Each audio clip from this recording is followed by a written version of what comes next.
Apa iya Asia Timur lebih maju dibandingkan Asia Tenggara? Apa sih penyebabnya?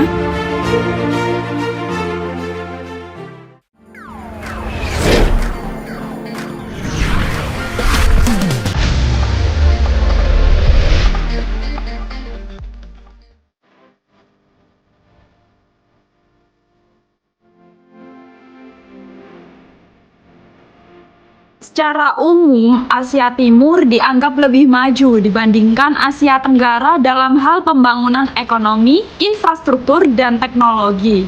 Negara-negara seperti Cina, Jepang, dan Korea Selatan telah mencapai kemajuan signifikan dalam pembangunan industri, inovasi teknologi, dan sistem transportasi publik seperti kereta cepat dan kota pintar yang mencerminkan tingkat kemajuan yang tinggi. Sementara itu, Asia Tenggara, meskipun menunjukkan pertumbuhan ekonomi yang pesat dan memiliki potensi besar, masih dalam proses pengembangan infrastruktur dan menghadapi tantangan dalam mengurangi kesenjangan pembangunan antara daerah perkotaan dan pedesaan. Faktor-faktor seperti investasi dalam penelitian dan pengembangan, kebijakan pemerintah yang mendukung inovasi, serta sejarah dan konteks ekonomi yang berbeda berkontribusi pada perbedaan tingkat kemajuan antara kedua wilayah tersebut. Kita akan bahas satu persatu dalam video kali ini. Kita mulai dari sejarah perang terlebih dahulu ya.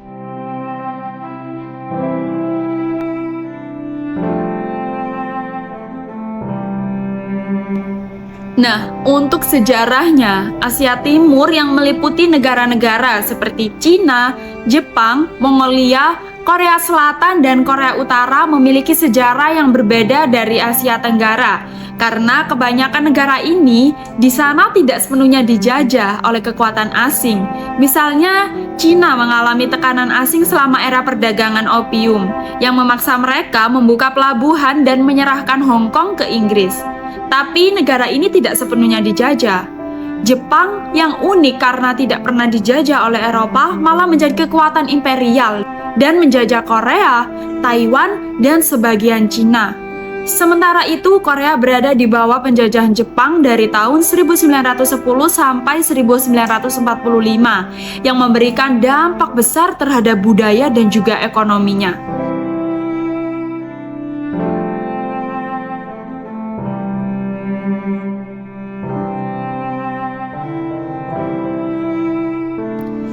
Di sisi lain, Asia Tenggara, termasuk Indonesia, Malaysia, Singapura, dan lain-lain memiliki sejarah penjajahan yang lebih kompleks dan juga beragam. Indonesia misalnya, dijajah oleh Belanda selama lebih dari 350 tahun, dan Jepang selama Perang Dunia II. Sebelum merdeka pada tahun 1945, Filipina dikuasai oleh Spanyol dan kemudian Amerika Serikat. Malaysia dan Singapura oleh Inggris, sementara Vietnam, Laos, dan Kamboja dijajah oleh Perancis. Myanmar juga dijajah oleh Inggris, sedangkan Thailand berhasil menghindari penjajahan meskipun ada tekanan asing. Perbedaan sejarah penjajahan ini sangat mempengaruhi pembentukan identitas nasional, ekonomi, dan politik di kedua wilayah. Asia Timur dengan sejarah penjajahan yang lebih terbatas cenderung mengembangkan infrastrukturnya secara mandiri. Sedangkan untuk di Asia Tenggara dengan sejarah penjajahan yang lebih panjang menunjukkan lebih banyak pengaruh kolonial dalam pembangunan infrastrukturnya. Penjajah meninggalkan warisan infrastruktur yang dibangun untuk melayani kepentingan kolonial daripada kebutuhan lokal.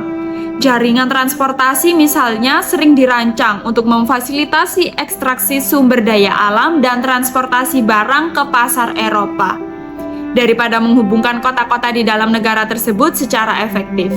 Setelah merdeka, negara-negara ini harusnya berupaya mengatasi infrastruktur warisan kolonial ini dan menyesuaikannya dengan kebutuhan pembangunan nasional mereka.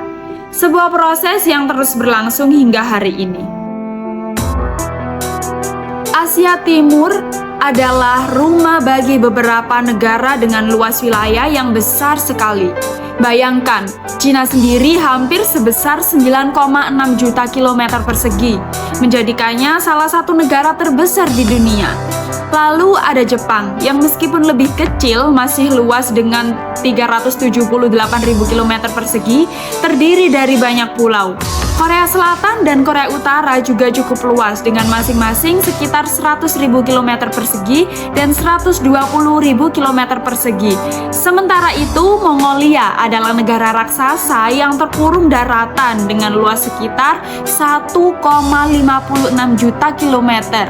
Jadi, kalau kita jumlahkan, wilayah Asia Timur ini luasnya kira-kira 12,66 juta kilometer persegi. Itu adalah area yang sangat-sangat besar.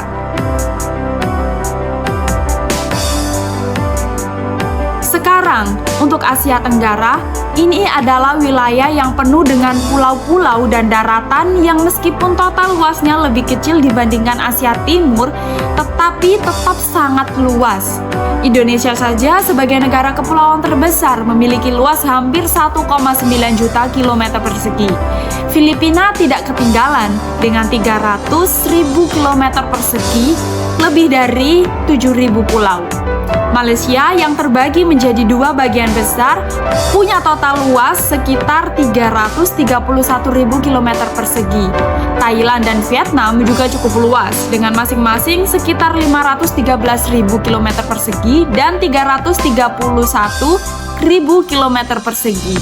Jadi total luas untuk beberapa negara utama di Asia Tenggara ini adalah sekitar 4,38 juta kilometer persegi.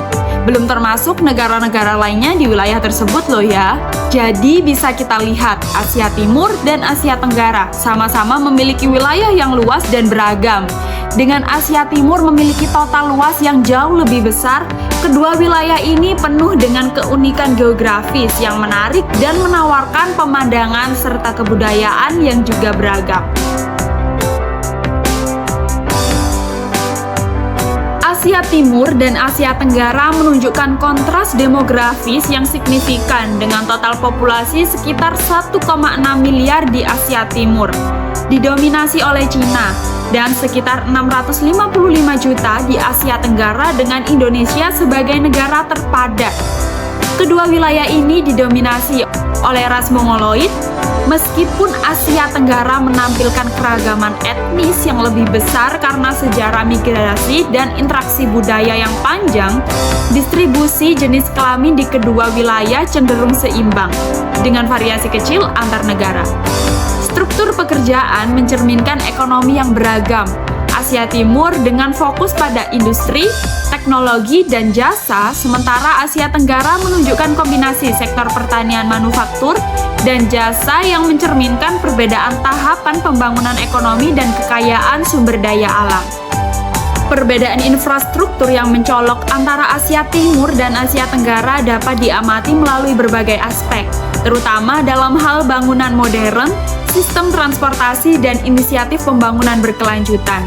Asia Timur, seperti negara-negara seperti China, Jepang, dan Korea Selatan dikenal dengan perkembangannya yang pesat dalam infrastruktur modern. Cina misalnya, memiliki beberapa gedung pencakar langit tertinggi di dunia, termasuk Shanghai Tower.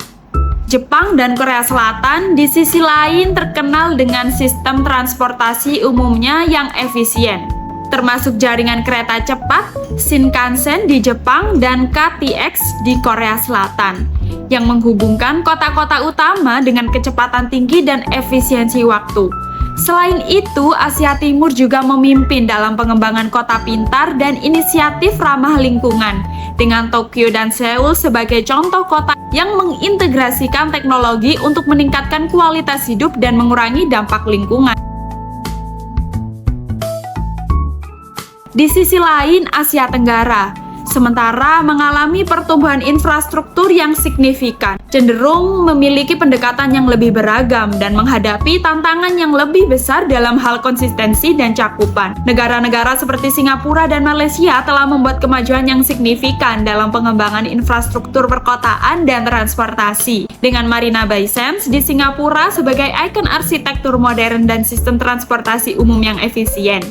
Namun, di banyak bagian Asia Tenggara, infrastruktur masih dalam proses pengembangan, dengan tantangan seperti pendanaan, perencanaan perkotaan, dan akses ke teknologi canggih. Meskipun ada kemajuan dalam pembangunan jalan raya, pelabuhan, dan bandara, ketidakseimbangan antara daerah perkotaan dan pedesaan tetap menjadi isu. Perbedaan infrastruktur ini mencerminkan tidak hanya tahapan pembangunan ekonomi yang berbeda antara kedua wilayah, tetapi juga prioritas pemerintah, kondisi geografis, dan dinamika sosial ekonomi.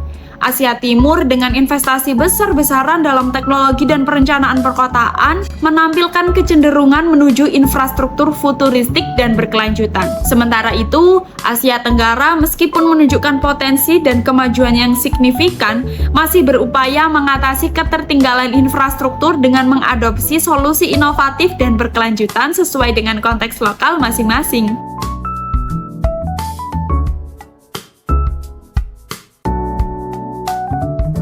Bagaimana menurut Anda? Mana yang lebih baik?